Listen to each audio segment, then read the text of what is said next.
जिल्हा परिषद प्राथमिक शाळा घारी येथे आंतरराष्ट्रीय महिला दिन मोठ्या उत्साहात साजरा करण्यात आला।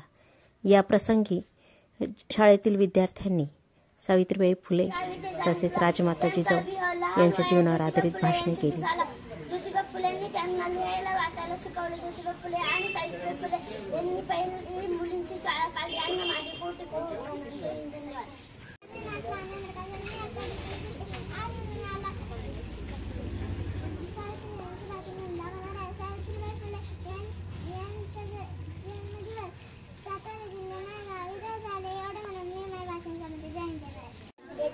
राबिया पठाण हिने राजमाता जिजाऊ यांची वेशभूषा सादर केली।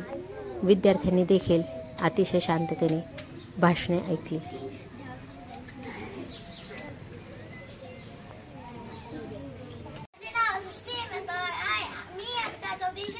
आज 8 मार्च जागतिक महिला दिन हा दिवस आपण येथे साजरा करीत आहोत। लखुजी जाधव यांनी एक थोर कन्या पोटी जन्मली। त्यांचेच नाव जिजाऊ असेही होते। जिजाऊ आऊसाहेबांनी प्रतापगडावरील भवानी देवीकडे एक पुत्र मागितला। त्यांचे नाव राजमाता जिजाऊंनी प्रतापगडावरील भवानी देवीचे नाव वरून शिवबाचे नाव ठेवले। छत्रपती संभाजी शिवछत्रपती महाराज की जय।